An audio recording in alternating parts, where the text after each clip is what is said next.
Harold Beaver, and my present roles, I am on the executive council.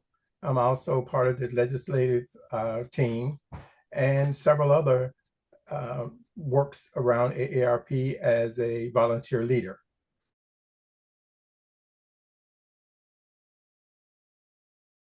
I've been a volunteer with AARP Tennessee since 2014 to present, which makes it about 12 years now, and I've loved every minute of it.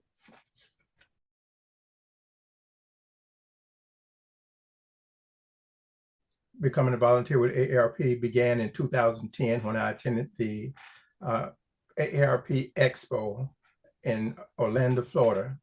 And at that time, they had about 400 exhibits and exhibitors there that talked about what AARP brings to the life of people 50 and older. They had sessions that we attended, cooking sessions, to how to cook and eat healthy. We had exercise sessions. We had talks from Larry King and Whoopi Goldberg talking about generational issues. And all of this at the time just made me think, because I was nearing retirement and I wanted to be a part of something that would take me into my latter years, because I've already worked in quite a few sections of the community, military, and school system. So it was just a natural for me to move from doing that into working with AARP for the people in my age group.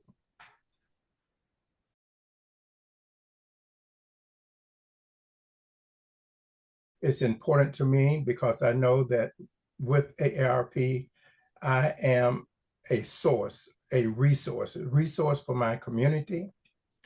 And that, especially here where I live, in the Black community, a lot of people don't know a lot about AARP and how it intertwines and helps us as a group.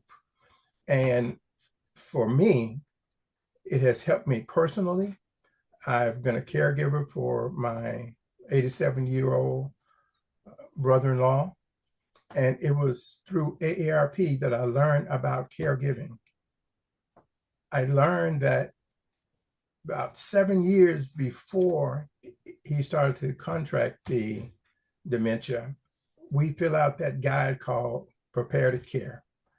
And through preparing that particular guide, 7 years later, when he actually came down with that disease, it was immeasurable.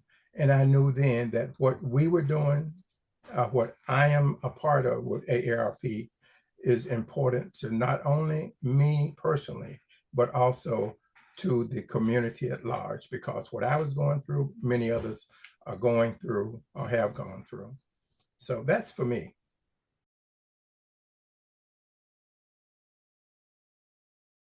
That question is an easy one for me, but in order to answer that, I'm gonna have to go around and put some parameters in place, because I don't want it to seem selfish.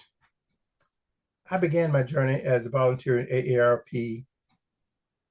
I served in advocacy. I've been a congressional district lead. I'm on the executive council now. And I've served on the caregiving team, as I just talked about a moment ago, things like brain health. But also, as a member of AARP, I was fortunate enough to win what's called, wow, I won an event to go out to see Mick Jagger,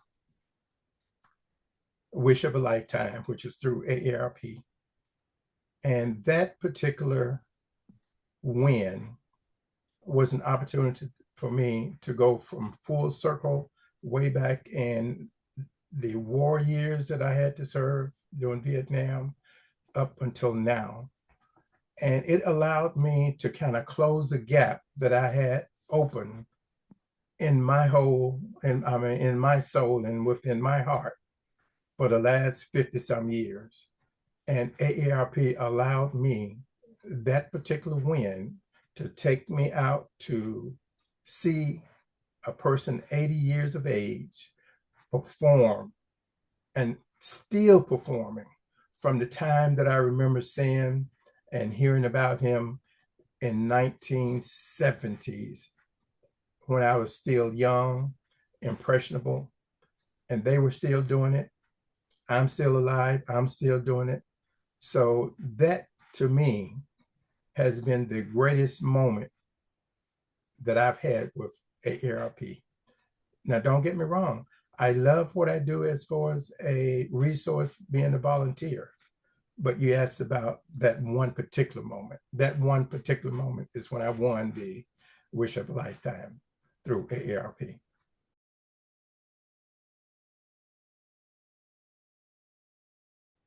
Well, mine would be pretty easy. Don't think about volunteering for AARP. Volunteer with AARP, then think about it. Because once you become a part of the group that I interact with, the people that we have as part of AARP volunteers here in Tennessee, once you interact with those people, there will be no going back. So I would tell anyone, don't think about it. Join, then take the moment to think about it while you're doing it. And I'm sure 99% of the time, you're going to continue to do it from now on.